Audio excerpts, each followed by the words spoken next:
Makes a huge difference if you'll do me a favor by subscribing and liking the podcast wherever you listen. It goes a long way. Thanks, and I hope you enjoy. Bree Groff is a senior advisor at the transformation consultancy SY Partners, which for the past 30 years has been working to create organizations and a world of work that are driven by humanity as much as performance. She has focused her career on transformation, employee experience, and the future of work, partnering with leaders at companies including Calvin Klein, Google, Pfizer, Microsoft, Hilton, Stripe, and Atlassian. She loves sharing her learnings on a stage as a speaker. She's delivered dozens of keynotes on change and the human experience of work. Previously, she was the CEO of Noble Collective, a global organizational design and change consultancy pioneering new ways of working. She holds a bachelor's from the University of Pennsylvania and a master's in organizational learning and change from Northwestern.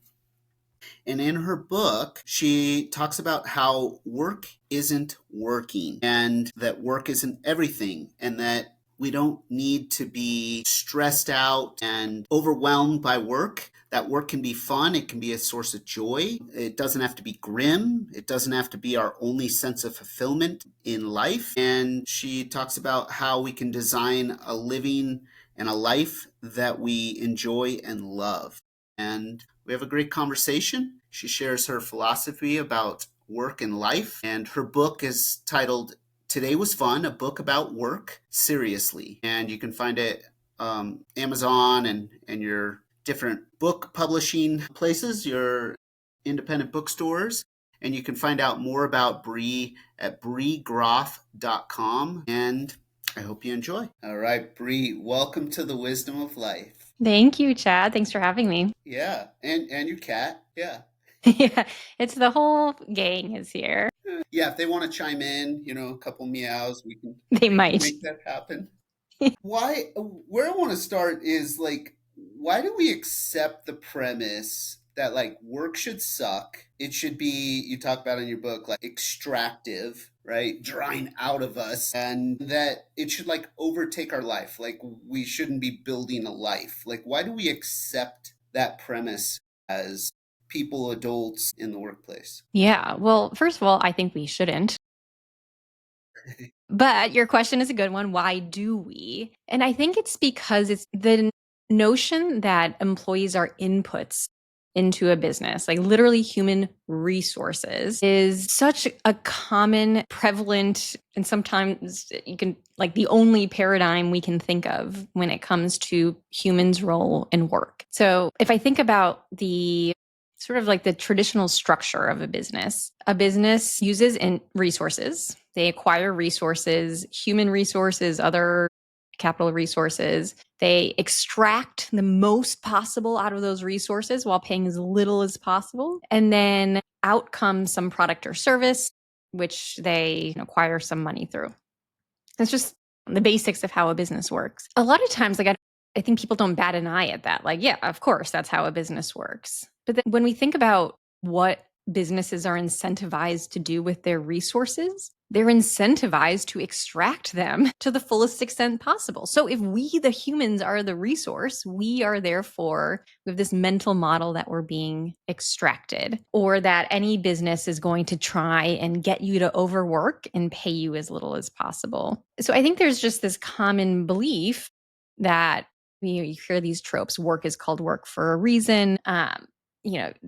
That we get paid because work is painful and people don't do it otherwise. I'm trying to challenge all of that and say, no, you get paid because you create value, but the pain is optional. Like if a customer is super happy with a product or service, they don't care if you had a good day or a bad day. They're just happy for the thing that you created. And further, I think it's important now more than ever when burnout is at skyrocketed, that we stop thinking of ourselves as resources, but that our human days on the planet are valuable. And when we spend them at work, we're spending our finite days on the planet.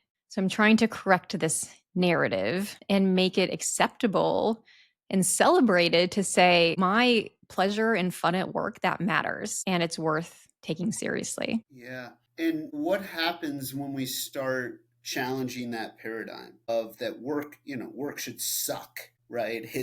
It's not called joy, it's not called pleasure, it's called work. What's funny is that we are the ones that have started to think of work as miserable. If you think of the literal definition, I go back to the physics definition, work equals force times distance. That's the equation for work in physics, which is just some amount of effort that moves something across some distance. It's not like force times distance times agony. There's none of that. The physics does not care if the giver of that force is having it's just some impact that makes a difference. So it's us that have decided, oh, it's painful. And so we can decide, no, it's not painful.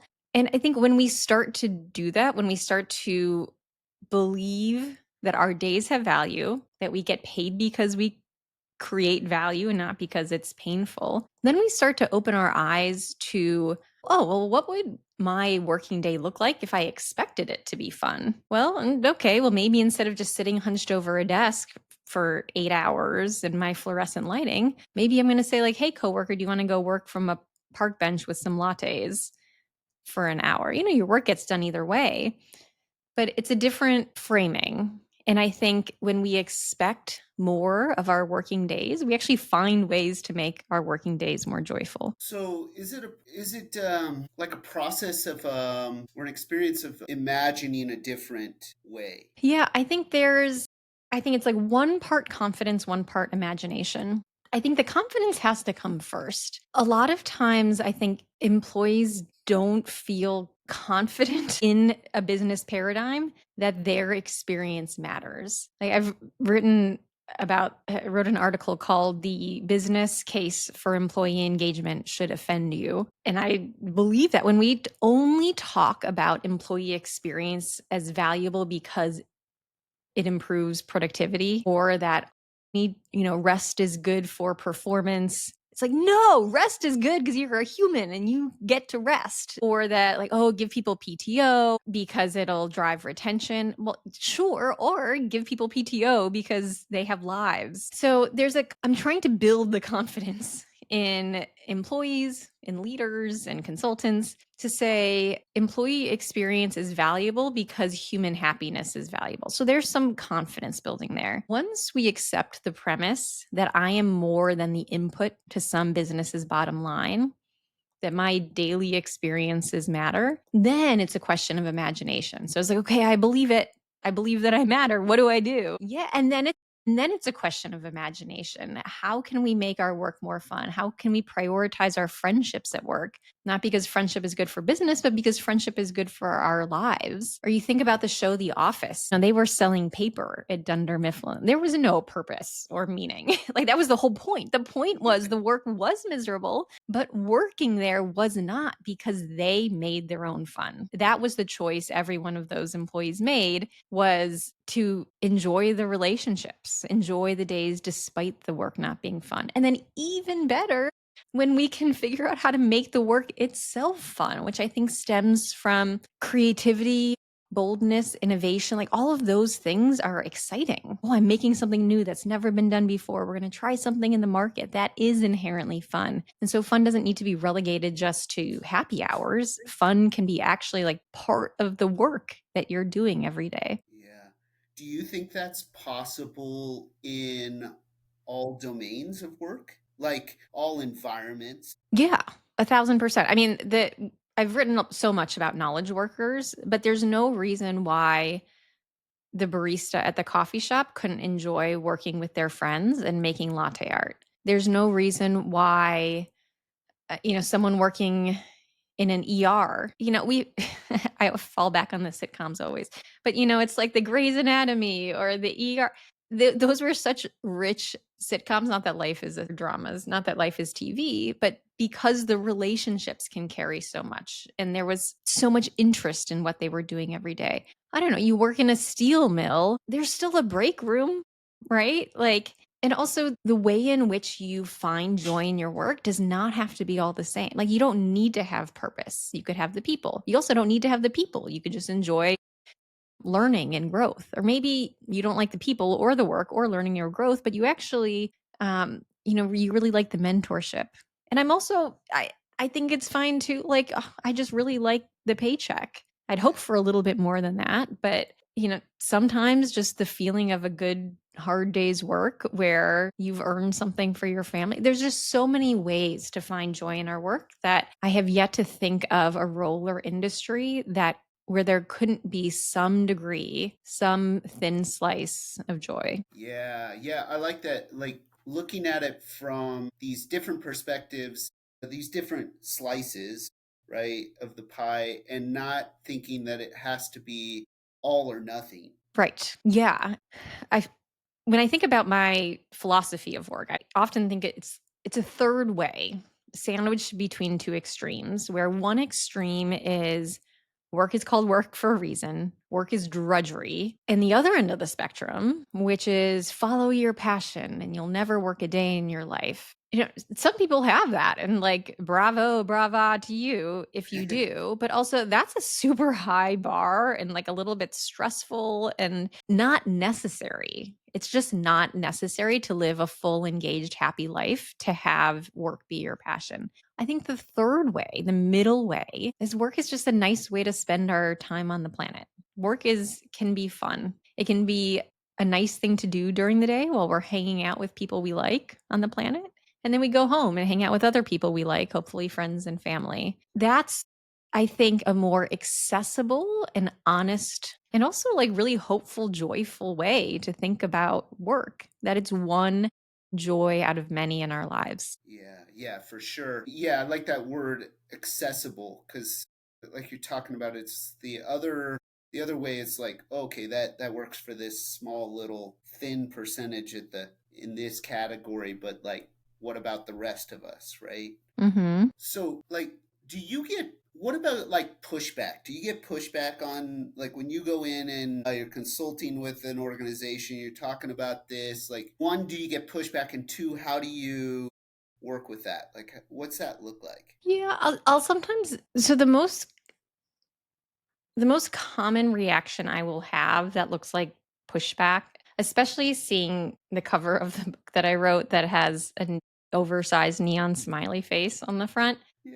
I think it's so badass. I just think it's great. It has like a wink to it. It's like very graphic. But I know sometimes people will look at that and will think like, oh, like they won't get the design wink of it and they'll just be like, is this a children's book? This feels like saccharine in a way. I think even the title Today Was Fun sometimes reads to people as like, that's too fluffy or sweet of a notion. For the book, my rebuttal is like, there's actually a lot of existential grief in this book about fun. Like, it's a very serious book about enjoying our days, a very serious book about fun. Sometimes when I get the pushback of like, well, it's like we're running a business here. Like, we're here to make money and to make impact and to do all of these things. And we should be sacrificing ourselves for this greater good. You hear the story that nothing worth doing was ever easy and greatness was never sat next to comfort. And that's such a common belief, the one that I'm pushing back against. And also, my rebuttal is I think you're missing the point because you could go to work and burn yourself out and believe, oh, I'm in it to pursue this mission and to like grow this company and scale. And that's what responsible adults do. But then I think of the old song Tony Bennett did a bit. There's the other woman's name. Anyway, the song is, "Are you having any fun? Are you getting out of what you getting out of living?" That's my rebuttal. Like, are you missing it? Like, because life doesn't tap you on the shoulder when it's passing you by as your arteries are stiffening because you skipped exercising for 2 decades because you were working your arteries are not like knock, knock, knock. We would appreciate some cardio. Yeah. I would say like maybe you're missing the point. Work is joyful. Work is fun. But if we're not doing it within the context of a bigger life where we have relationships and joys outside of it, like I would say to those leaders, like I think maybe you lost the plot. Yeah. So when I look at the people I most admire in terms of like, oh, they've really got life right. There's a few people in my life. One of them is this woman, Alice Catter. She has this amazing platform called Out of Office, and she does all her work freelance. She's always sending me emails like a wave from sunny Tuscany, like hello from Vienna, hello from Barcelona. And I look at her and I'm like, I think she's won. I think she's figured out something. I don't feel the same way about some high powered executive who is emailing nights and weekends. Sure, they're sacrificing a lot in terms of health and happiness and like I don't think that they've won anything. I don't feel that about all executives. Some executives like do it super well and are joyful and are balanced, and so this isn't my like anti-executive stance. But it is my rebuttal to people who are like, well, if you're not grinding, you're losing. And I think losing, what's our definition of winning here? What prize do you want to win? What kind of prize is it to be successful but be working all the time? Yeah, yeah. Like you're putting your ladder on the wrong building and climbing up to the top and then going, I won, but wait a sec here. Like what? Yeah, you're like, oh, this view sucks. Like sometimes I ask people, would you want your boss's job? And a lot of people are like, oh, hell no. That sounds terrible. And I applaud that. Like there's nothing wrong with ambition and impact. Like I think those are cool things, but you just have to decide that you want them. And then also it has to be right for a certain time in your life as well. There was a period in my 20s where I was like, let's go.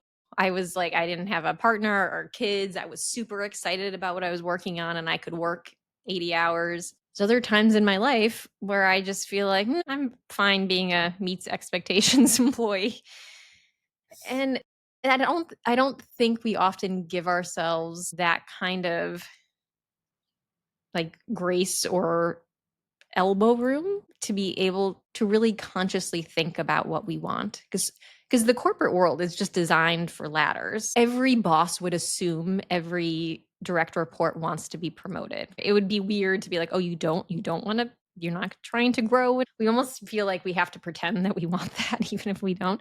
But what I love most is when people design their lives in a way that makes them happy. Like that's the art of life, is knowing what delights you, what's the kind of life that makes you happy, and then putting your ladder up against that tree. Yeah.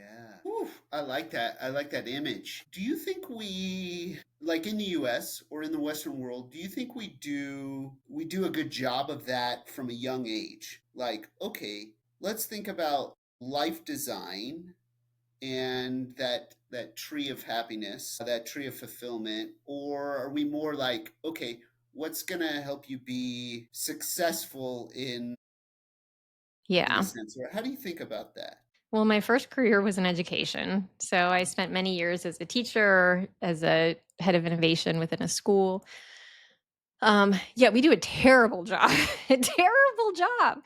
And it's born of this ranking based school system where God, I could go on for ages about this, but our school system, the schooling system is based on an industrial era manufacturing technique. It's like you have your kids in grade 4. You try and smush, fill their brains with the content they're supposed to have in the 4th grade. You test them. If they fail the quality control, you hold them back. If they pass the quality control, they go on to the 5th grade and then you fill their brains again. And it's all very linear, what they're supposed to meet, right, at any given time. At best, and there's like so much debate about tracking too, but like maybe there's a few different options you could do, like this kind of math track or that kind of math track. Again, that has pros and cons. Or maybe once you get to high school, you could take an elective. Oh my God, I really could go on. But the thing I hate most too is that if a kid is a brilliant writer and not that great at math, where do you think they're spending all of their extra time? Math tutoring, right? We got to bring up these grades and like see the teacher after. But it's like, who the hell cares? That kid's going to be like a novelist. So why can't we support kids in their passions? And frankly, like I was never asked once, aside from like maybe I could choose an elective in high school. Like, what did I like? It was all just like, this is your funnel. So to answer your question without losing the plot on this podcast. Yeah, we do a terrible job. Whereas there's so much, like, kids are naturally curious. They're naturally inclined to grow skills and try to, like, and we just sort of like squash that into this factory model, such that a lot of times, when I was teaching high school or even talking to college kids, like they get out of high school, get out of college, and they're like, I never once thought about what I like. I just did I did the 101 class, and I did the 201 class, and I did the 301 class. And now you want me to like design a whole life and figure out what I want to do. And like most professions in the world didn't have an academic track associated to that. Like the fact that we don't usually do a single business class until maybe college blows my mind. Okay, I'm going to cut myself off here. No, don't cut yourself off, Bree, because I think it's connected, right? Like, I feel like we think we're setting people up for success, but actually, we may be setting them up for failure. It's kind of like there's a course at Stanford, Designing Your Life, and my understanding was originally it was like really designing your career. So like they had these students, Bill Burnett, I think Dave Evans, they had these students like that were like, okay, coming out of Stanford and having career success and that, and then like coming back 5, 10 plus years later and being like, yeah, like, okay, I've made all these up the ladder from a career standpoint, but like my life sucks. Yeah. And they were like, wait a sec here. Maybe we didn't design this properly. Yeah. It's crazy to me, well, until this class, and the fact that there maybe definitely should be others.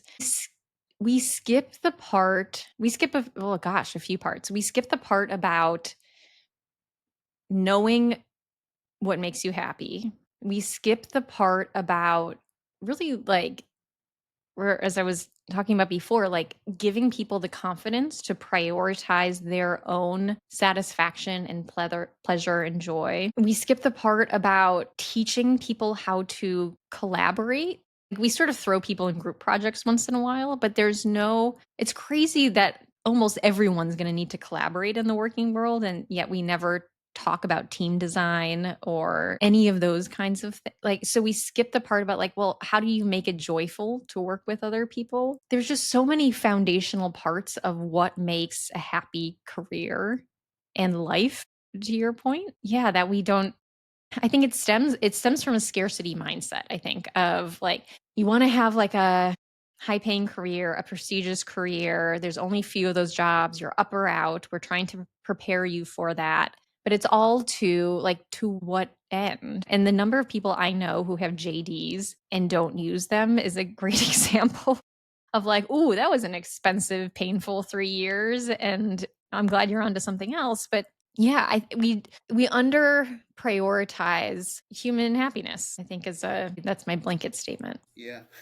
it's a good blanket. Yeah, because I remember well there's a book I haven't read it yet, but it's called Why Has Nobody Told Me This Before? I was doing the positive psych certificate program at Penn, where Cool. you went to undergrad, and we did this 240 question as part of one of the classes. It's the VIA character study assessment. It's I think out of Cincinnati, character strengths, and we did this assessment, and it's 240 questions. It's free for anyone out in the world, and I remember when I got done with it, like to understand your character strengths. And so I remember when it finished, I was like, wait a sec. Like, why didn't I get this why didn't why didn't I get this like decades ago?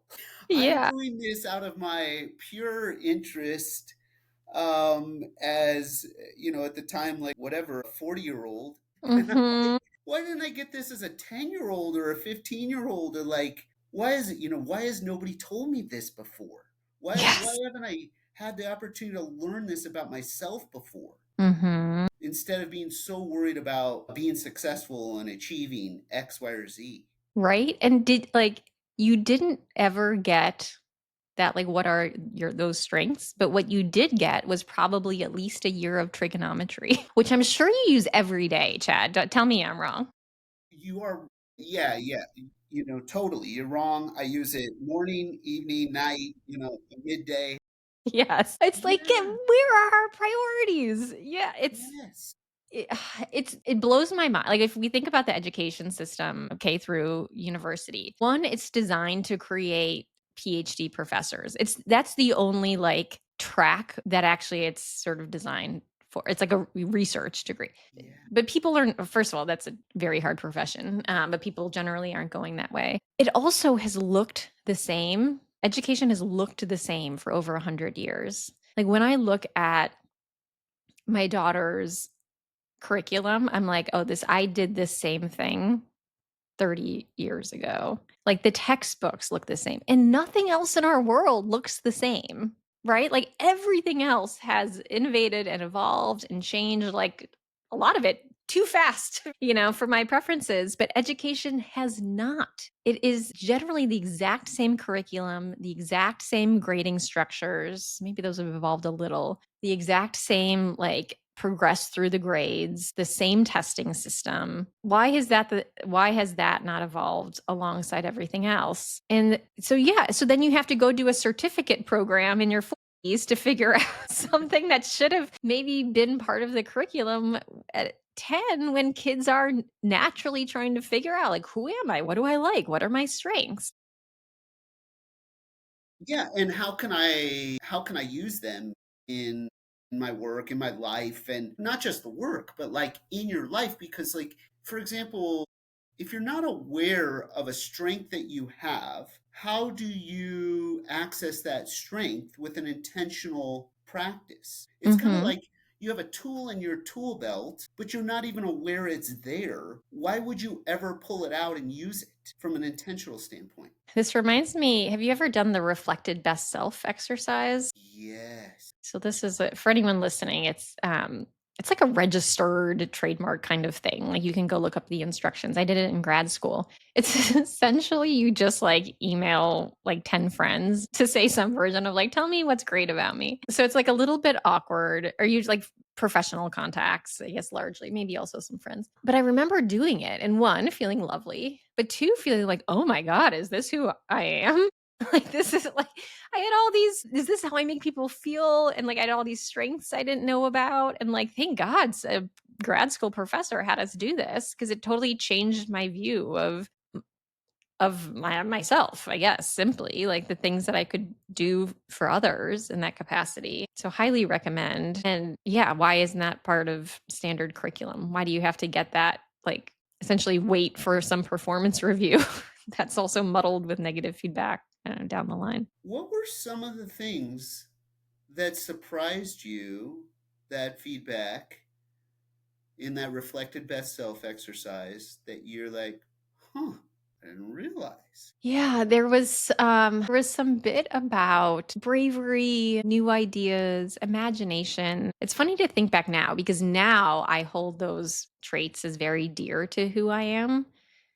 But I remember back then, so this would have been, yeah, I was maybe, how old was I? 26 or something like this, so like a while back. And still just sort of figuring out what I brought to any collaboration or organization. And so to hear things about like the bravery or innovation, maybe it's no surprise that now I've like, well, not only took on an innovation role and went into innovation consulting, but wrote a book. And now I feel like, yeah, here's all my ideas. Apparently I can do something with that. Yes. Yeah. What did you learn? What were your strengths? So like that, I love to connect people. I'm relationship driven, very curious. That's why like this podcast is so fun for me. Mhm.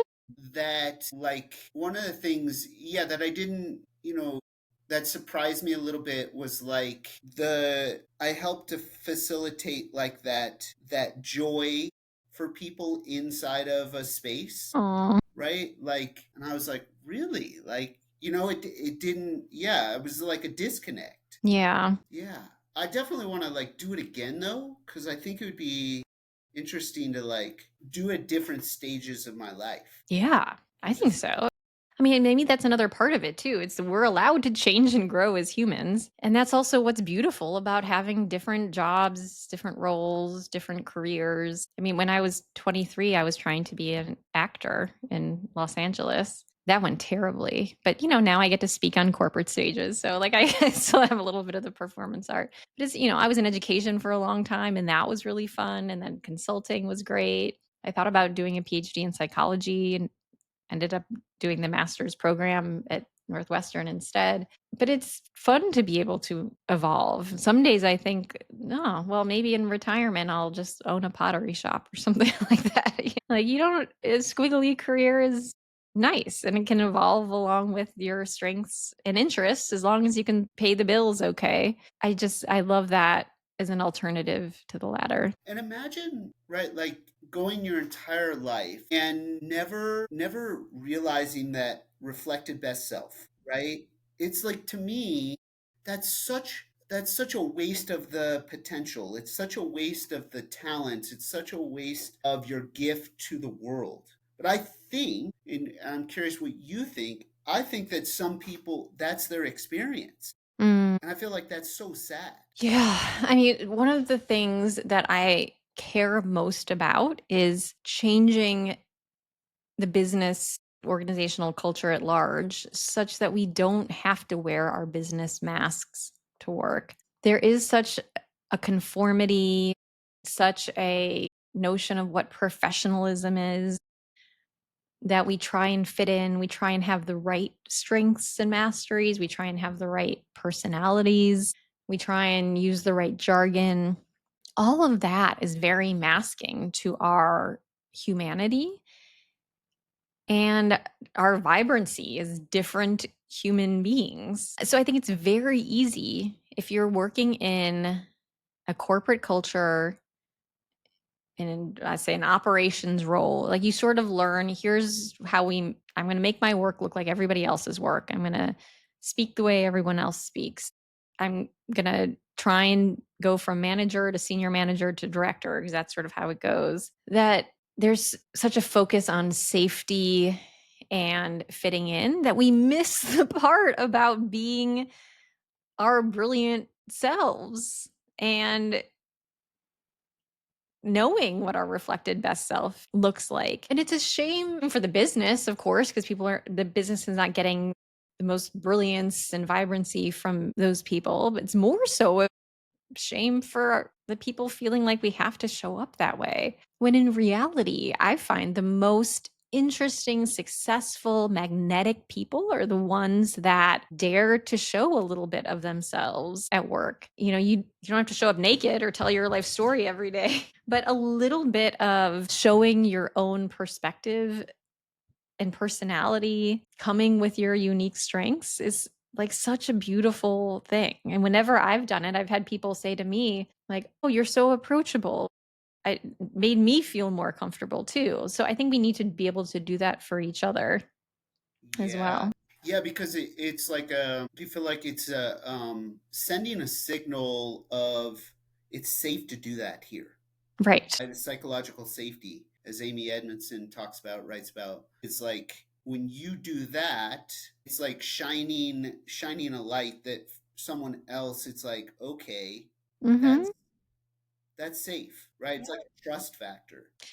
Especially if you're a manager or in a leadership position, you have to model that. I always try, like right now, I have wet hair because I exercised this morning and then I was like, oh, but better shower before, like, we're not even in the same room, but I felt like I was nicer to shower. But you know what? I The didn't have time judge to will dry my appreciate it. I didn't dry my hair. I just put like some stuff in it to keep it back. But it's fine because my brain works whether my hair is wet or dry. And whenever I'm working in a team, leading a team, I always try and model that too because why should people skip exercise or their sleep out of professionalism? And if I can show up with wet hair and say what I think unapologetically when with full access to all my psychological safety, then yeah, then it creates permission for other people to do the same. And so I love Amy Edmondson's work. And the fact that we call it psychological safety kind of cracks me up because it's so like such like a academic professional term. So It's sort of like Trojan horses its way into business because it's like, oh, sounds like a very professional thing. We need to like, it's going to affect the bottom line and things like that. But really, it's just, I don't know, can we be ourselves and say what we think? Like, it's just so simple and so human. But somehow we've found ways to make that so hard and unsafe in organizations. So any bit of comfort and safety we can take back for ourselves is important. Yeah, and it's an additive to the conversation, to the experience, right? Versus like where you're talking about where everybody's thinking, okay, I got to be like the same and I got to just do the report the same way and speak the same way and show up the same way. It's like, well, where's the value in that if everybody's the same? Yeah, I mean, if you work at like an envelope stuffing company on the assembly line, sure, everything can be the same. You can save your fun for the break room.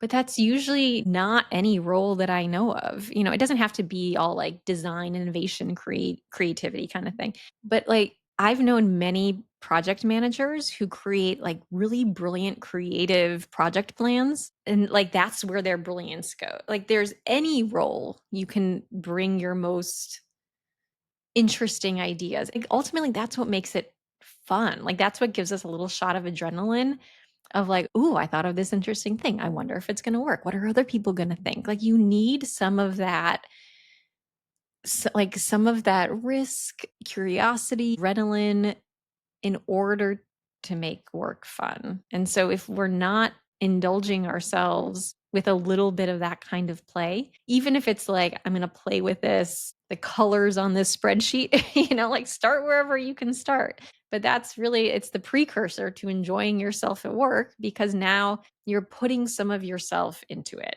It's very hard to enjoy yourself if you don't first feel like yourself. Yeah, that is so true. Yeah, if you feel like someone else or you feel outside yourself, how do you really enjoy? Yeah, what are you like chuckling your little golf chuckle, to try and fit in? That's not fun, I want to hear a snort and a belly laugh and that's the good stuff. Yeah. Are you familiar? I mean, you probably are with Edward, I think it's Edward Deci, Richard Ryan, intrinsic motivation versus like Sure, sure.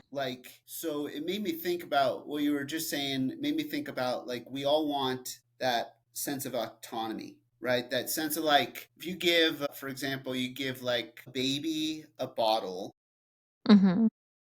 they like want to hold it, Yeah. right? Yeah, And yeah. then at the end of life, it's like one of the frustrations for the older people is that they're losing that sense of like, oh, Mm, I want to be able to drive to the store, or go yeah. here, or go there, and not have to like go with a group. And so it's like the beginning of life and the end of life and through life, it's like we all want that sense of like putting our own stamp on something. Yes. Yeah. And that's what work should be. It's our chance to I mean, it's no more than a kid saying like, "Hey, look what I could do. Look at my idea." It's like that's what work is, but just we get paid for it and sometimes we dress fancier. It's just, "Hey, I had this idea. Come look at my idea. You want to do my idea with me?" That's essentially what being a founder is. Do you want to do my idea with me? That ability to put your stamp on something, like that's invigorating. That's fun and exciting and self-expression. There's some risk there.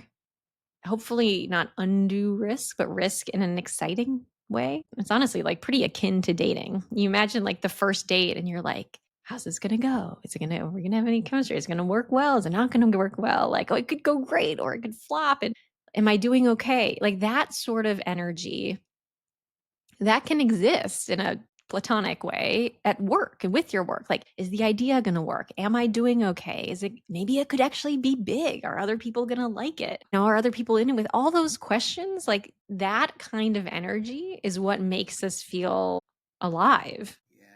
Yeah, yeah. My mentor, he was Howard Thurman. He was Martin Luther King Jr.'s one of his closest Oh my advisors, gosh, wow. and he said, "Don't ask what the world needs. Ask what makes you come alive, Mm, and go do more of that. because actually that's what the world needs. I love that quote. That's amazing. Yeah, that is what the world needs. Yeah. They don't need 1,000 more Bree Groffs, right? Or 1,000 more Chad Stoloffs, right? Yeah.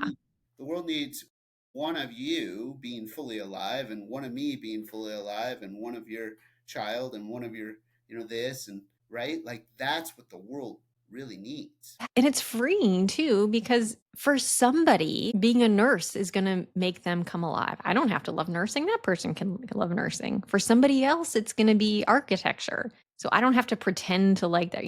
For somebody else, it's going to be something that I find totally boring, like being some kind of accounts manager. Like that's the beauty of the world. So if you can find what makes you come alive, recently, I love writing so much. It makes me feel like fully expressed, I guess is the best way to say it. So I wrote a book, but not everybody has to like I just think it gives us so much permission to do our little sliver of the world. And of course there's like, well, you have to get paid enough to eat and pay rent or whatever else there is too, but that also doesn't even need to be all of it. You can still, if something that makes you come alive is like art or hobbies or friendships, like then that's good too. You spend some of your life on it. We don't have to always fully express through our roles. But ultimately, I think that quote is brilliant. And yeah, I wish we would adopt more of it. Yeah. What would you say to somebody, or what do you say to somebody when they're not giving themselves that permission to fully come alive? Yeah, I guess quite literally. I actually had a conversation with a woman this morning who's interested in writing a book. And so it's like, oh, I'm happy to chat and share my experience and everything. And she was a little bit hesitant to put her ideas out there or her experiences. And I think there's sort of two reactions the world will have to expressing yourself and putting your work out there. They're opposing reactions and they're both beautiful. So, one is you show up as the fullest version of yourself, putting your ideas and your work out there. And it's likely, even if it's just one person's going to see you and say, oh, that really meant something for me. That was so beautiful. Now I feel like I have new ideas. What you shared meant so much. Again, it doesn't even have to be like writing or art. This could be like your project plan inspired me to make my project plans more like that. The other reaction the world will have is it just won't care in a beautiful way. There's so much that I've been nervous to write about, and then I write it and I'm like, no one cares. Or like some people read it, or maybe there's like some likes or something on whatever platform. And then the world moves on. But I actually find that so invigorating that, oh, people are not actually that worried about me. They're not that concerned. And I think that gives us so much permission to play and to be ourselves because no matter how important I think I am, like I love traveling because I can go to another city and be like, zero people in this city know who I am. If I dropped off the planet tomorrow, nobody would care. Nobody has ever read anything I've written. It's so freeing. So I guess to your question, what would I say to somebody who's feeling a little nervous about it is one, you're definitely going to make somebody's day or be an inspiration to somebody. And then everybody else, one or more people, everyone else, it's not really going to care. So you might as well have fun. Like you might as well play and take the joy that's on offer. That's beautiful. I feel like that might be a good place to close since the agenda. So, like in closing, where can people find your book? Where can people, if they want to, follow you and your work more, and then like any closing thoughts, Bree, as we Yeah. finish here? Well, you can find me on my website, breegroff.com, BREEGROFF.com. And from there, you can find the book. You can find my Substack, where I write each week ish. You can find me on LinkedIn and Instagram. And then the book is just wherever books are sold. You can find that as well. It's called Today Was Fun, a book about work. Seriously. And a final thought, I don't know, just a thank you to you, Chad. You really are curious and I can imagine a very good connector. And so I'm thankful for your strengths and that you've used them to create this platform and podcast. So thank you for having me. Wow, that well, Thank you for the compliment. I will do my best. I'm working on soaking in compliments. Good job. So yeah, thank you. It's my pleasure. It's been a fun conversation, and overall the podcast has just been so enriching. Mm, For me, like I've been each time prior to not knowing the people, I've been like super nervous, super scared. And I'm like, mm, how's this going to go? Horribly, you know? And then each time it's been like, that was way better than the fear of like, oh, this new conversation. So yeah, thank you. yay. And thanks for sharing your work in the world, your insights, and I know it's going to resonate with a lot of people. I hope so. Well, good for us getting out there, being our best selves. That's Cool. All right. right. Thank you so much. Thank you for listening to this episode. I hope you enjoyed it. Subscribe wherever you get your podcasts, and if you liked it, please share with a friend on social media. That goes a long way to promoting this podcast so I can continue to interview and share these conversations with fascinating people. You can follow me on social media, Chad Stoloff, and visit my website, chadstoloff.wordpress.com, for more information. I'd love it if you would leave a review to support the podcast. Thanks so much. Until next time.